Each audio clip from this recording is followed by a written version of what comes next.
the worst thing you can do when you're not feeling mentally well is keep it to yourself. And I know that's what we want to do. I know that that's what the tendency is to do, but that's only going to make you feel more alone. That's only, the more that we like keep something hidden, is the more that we have shame about it and guilt around it, and the harder it is to shine light on it, which ultimately brings us lightness. It brings it out of the shadows, and then it's not this thing that we feel like we have to hide. That's why I talk about my abortion, because for so long I felt like I couldn't talk about it on social platforms because people I went to high school with are going to know who I dated in high school, and they're going to put two and two together, and I can't put him on blast, essentially. And then I just got to a point where I was like, this is my fucking story. He wasn't there.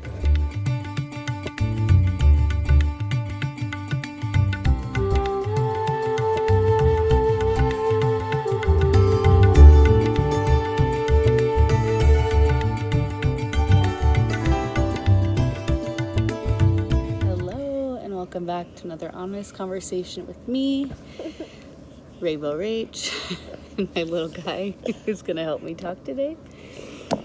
I want to have an honest conversation about abortion.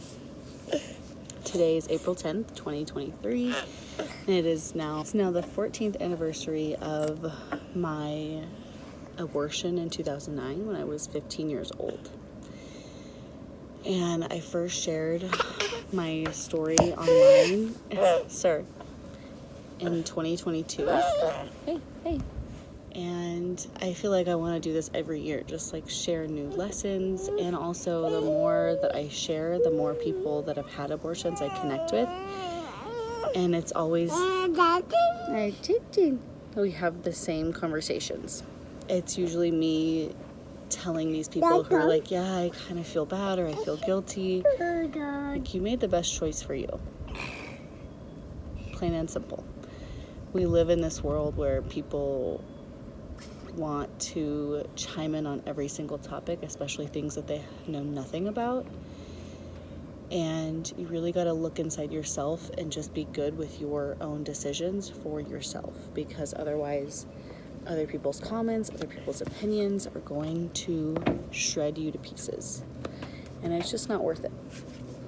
And I actually have a meditation on healing abortion trauma. I will link that here if you're watching it on YouTube. It'll be in the comments if you're watching this on some other platform. But the main thing in there is just acknowledging that you made the right choice for you in this point in your life. Like, I know for me, if I had gone through with pregnancy as the 15-year-old version of myself, I mean, who knows? Maybe I would have risen to the challenge and all of that, but like, pregnancy and birth and postpartum was a struggle for me as a 25 and 28-year-old. I cannot imagine going through that with the person that got me pregnant. We probably wouldn't have we broke up a month after that of my abortion, and so we for sure would not have been together at the time of the birth. And I thank the heavens every day that I don't have to have that person in my life. Even if you are with the right person, like, I know people that have been with the right person, and that's not the reason that they're getting an abortion, but I just want to stress the importance of, like, procreating with someone who you admire, who you want to parent with, who treats you with respect and monogamy, if that's one of your values. And listen to people's actions over their words. And motherhood is no joke. And motherhood starts, Motherhood starts in pregnancy. The day you find out you're pregnant, that's when it starts. And the imbalance between your journey as a pregnant person and the person's journey as the father is very different. And that was something that I really struggled with as a 20-something-year-old. And again, I just can't imagine doing that at 15. I cannot imagine the emotional turmoil that would have created within me. And then I even think of now, like the life that I have now, the husband I have, the kids I have, like none of this would be possible if I had made the decision to be a mom at 15. And for a long time, like I went to high school at a Catholic high school, and so it's drilled in your brain that abortion is murder, you're a bad person if you have abortion, you're a bad person if you have premarital sex. And so for a long time, I felt like, I'm a murderer, I am so ashamed of my choices, and I am the worst person. And it really took like 8-ish years to like fully let all of that go and heal from it and know that I'm not a bad person. I'm allowed to put myself first. Like, there's so much emphasis on putting the life of this mass of cells. Like, early on, it is a mass of cells. I've seen it. I've held it in my hand because I had an abortion, and it was a pill abortion, and you basically go through labor and birth. Not as intense as if it was a full-grown baby, but like it's a mass of cells. You're putting this mass of cells above the life of you who's been on earth, who's been experiencing life. Like, we gotta stop thinking of ourselves as these bad people because we made the best decision for us and that soul. Like, I think of how sad and just, who knows if I would have met my husband or, it is possible to like meet someone else that can father your kids, but my potentially 13-year-old right now would have, felt like, my dad didn't love me enough to raise me.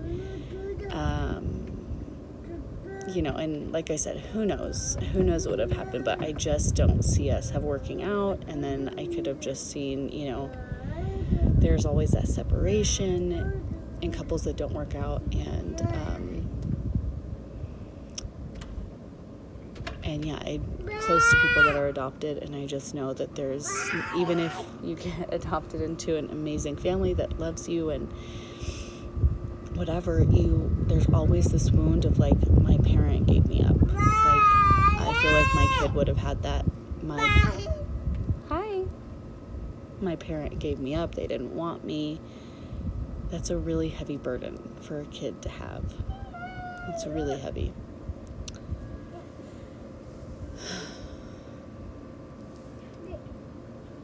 And even now, like the multitasking I'm doing with my 1.5-year-old, being a parent just takes so much maturity. And like, truly, I had my hat off to all of the teen parents out there, or even just young 20 parents, because it is a 24/7 job that never stops. And you really have to be with the right support system. You have to be in the right mindset to have a kid.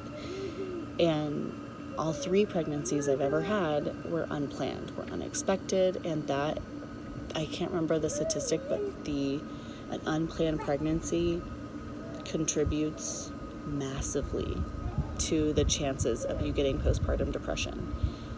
And postpartum depression is a doozy. I had to get on medication. I'm still medicated, and my kiddo's 18 months old. I've been on medication for a little over a year. I waited 3 months until, I was already in therapy, and I was at this point where I was like, I'm going to drive my car into a wall. That's the only solution here. Like, that's how I fix everything. And it's crazy because I really, everything in me really believed that was the solution. And I was like, let me just go eat a burrito, see if I feel like that's not the solution, see if I don't like to make decisions hungry. So I'm eating my burrito, laying on my bed, and my best friend calls me. And I break down to her, and I let her know everything that's going on. Hey, come here. But her calling me that day saved my life. And I've battled depression my entire life. I've had these depressive tendencies, but it's never gotten to... I fantasized about ending my own life, but I had never made a plan before. I had never been like, okay, here's what I'm going to do. I'm going to do it today. Do it right now. And getting to that place really terrified me. And that's what made me get on medicine. That's what made me call my therapist and say, I need help. I told my family, I told my dad, I told my mom, my sister, my brother.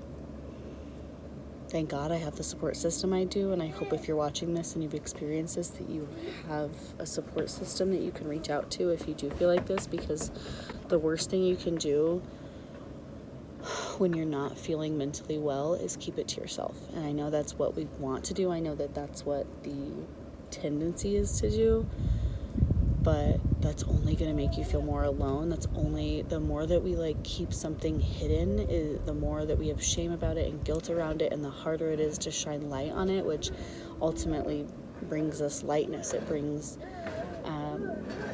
it out of the shadows, and then it's not this thing that we feel like we have to hide. That's why I talk about my abortion, because for so long I felt like I couldn't talk about it on social platforms because people I went to high school with are going to know who I dated in high school, and they're going to put two and two together, and I can't put him on blast, essentially. And then I just got to a point where I was like, this is my fucking story.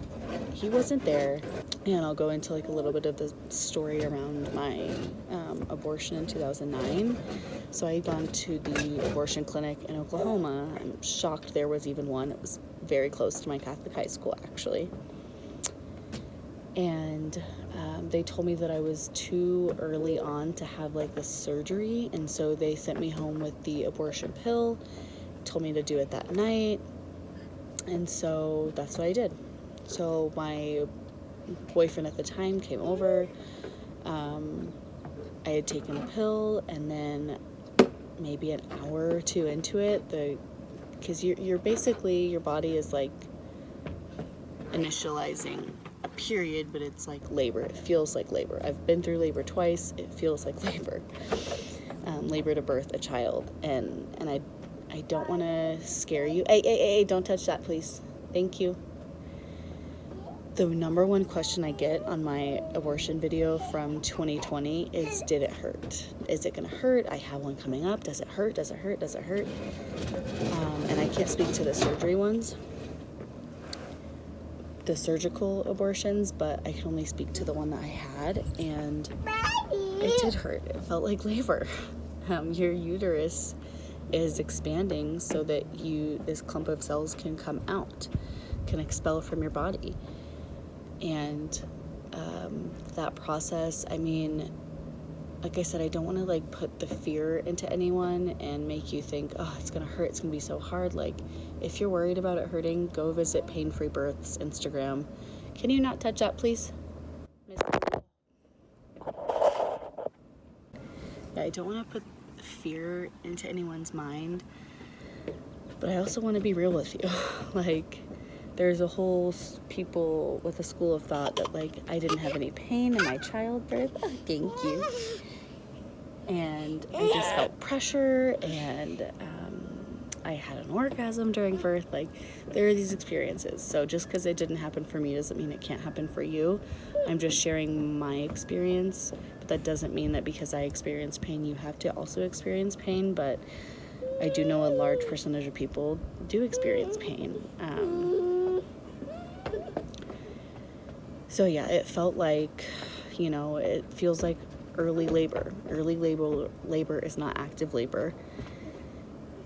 Active labor is the really intense contractions. Your hips are moving, your bones are moving. That's birth, though. Like, I don't think that my bones shifted during the labor of my abortion, because it was just a small mass of cells. I mean, I think I dilated to like a 4 or something. And but yeah, for me it was painful. And my 17-year-old boyfriend at the time, when it started to get painful for me, he left, which, you know, now looking back, I don't really, like, fault him for that. I mean, what else do you expect a 17-year-old to do? But that showed me, like, right there too, thank God I made this decision, because this guy fucking sucks. He can't even, like, be with me through this that he had a part in, you know. It takes two to tango, it takes two to get pregnant, but, like, he's responsible partially for this, and he should be here by my side, and he's not. That shows me the kind of dad he would have been, the kind of husband he would have been. And again, I just can't express enough how grateful I am. Come here. Hey, you want some water? How grateful I am that I did not procreate with this person. I think about, like, the drama in my life from having a co-parenting relationship with someone that's, like, toxic and just a child and immature. Yeah. But I did have my mom with me, thank God. Come here. And actually someone I know had an abortion recently, and I'm pretty close with their family, and so she had no intention of telling her mom, and I went ahead and told her mom, come here, which I only did because I know how much that I needed my mom. And it's so hard to have a secret from your family, if you're close with your family especially, and I don't recommend it. Like, I'm going to say it again.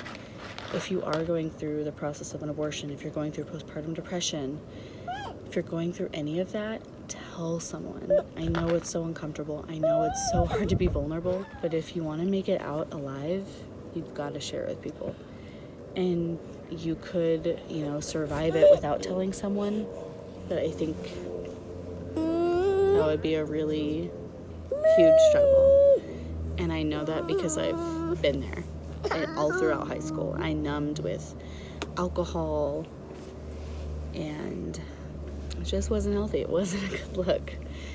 And that's why I know I made the right decision too, like, just experiencing postpartum depression now, and, like, having to work through it with a therapist and psychiatrist, and I just would not have had the tools. Like, back then I would have just hit everything, and I would have just numbed with alcohol like I did, and it just would not have been good. Who knows if I would even be here, you know?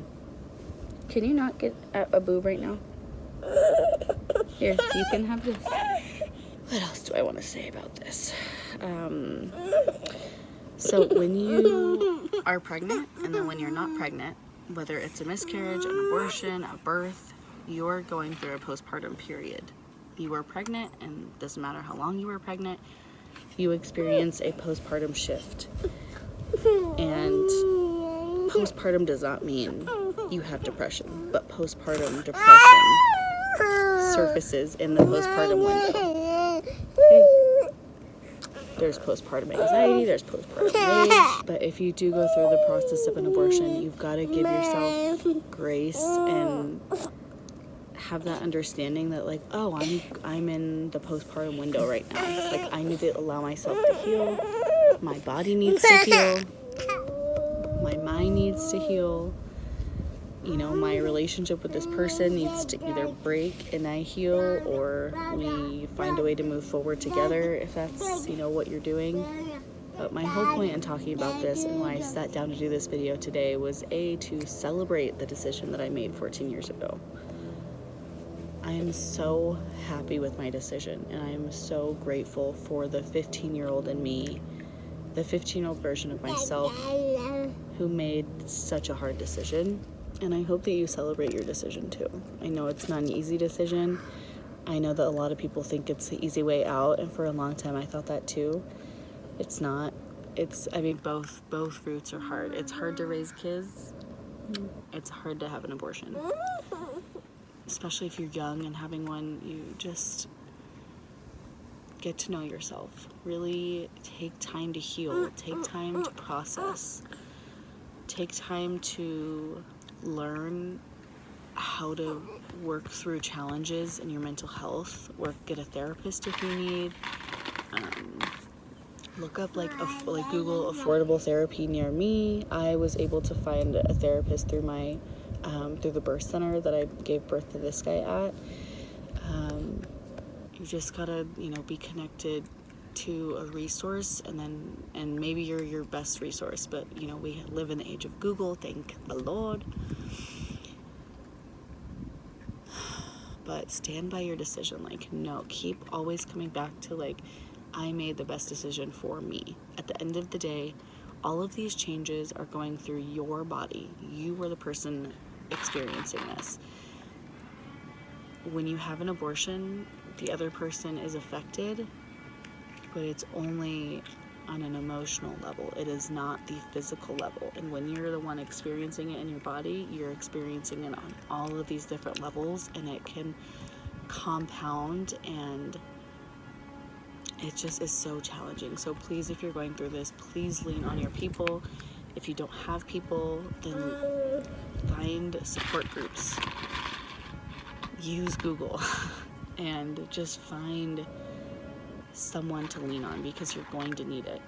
And you're not a bad person. We're so conditioned to think that being selfish is a bad thing, and it's really not. Being selfish is self-preservation. That's all it is. And we get to be selfish, and we get to own that and own our decisions and be happy with them. Thank you. And I think of, I'll just close on this, but I think of how dual the experience of parenting is. Everything in life has duality, right? Thank you. Having kids is such a beautiful, hard, exhausting, incredible, fulfilling experience. And if you have any inkling that you don't want to have a kid, don't. Because it's hard. And the hard will outweigh the good if you're not ready to be a parent. People are like, oh, you're never going to be ready. Yeah, you can be. None of my pregnancies were expected, and I don't think I was prepared anytime, but I especially, thank you, at 15 was not prepared. And that's okay. Earrings. So thank you so much for watching. I hope this served you. If you want to work with me in a one-on-one capacity, my website is rainbowrach.com with 2 W's. I will link that in the description. Just shoot me a message on my contact page, and we can tailor something. The only one-on-one things I have right now are being a postpartum doula. Hey, thank you. And then I also offer tarot readings, which sometimes I use the tarot, sometimes I don't. It just depends. Sometimes I'm tapped in enough to your energy or guides that I will kind of know everything that you need to hear beforehand. But I'll put those links all in the description box. You can find me on Instagram, on Facebook, on YouTube, on TikTok, and my podcast is the Rainbow Rage Podcast, so feel free to plug in to my content in those places.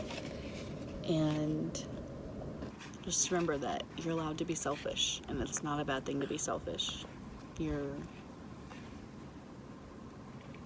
allowed to preserve yourself and own your decisions. You made the best decision for you, the best you knew how, and that's okay. And that's something we're celebrating. So the rest of this day, I'm celebrating the decision I made 14 years ago, and I hope that you celebrate the decision that you've made. And also wanted to remind you that I have a live on my Patreon this Thursday evening, 6:30 Mountain Time, all on dispelling fear in birth. I know in my own pregnancies, particularly more of my first pregnancy, I had a lot of fear, and I didn't really know what to do with that fear, and it wound up just living in my brain. I didn't really process through it, and wound up with some crazy results from that. So, and then in my second pregnancy, I learned how to move through my fear and really trust in my body and trust that, just trust the process of birth. And I wound up with a much more favorable experience. So if you're interested in that, I will leave the link here. If you have questions, shoot me a DM. I'd love to have questions already to answer for the call, even if you're not going to be there. Let me know what questions came up for you, or what things you really had to process in your own pregnancy to have a good birth.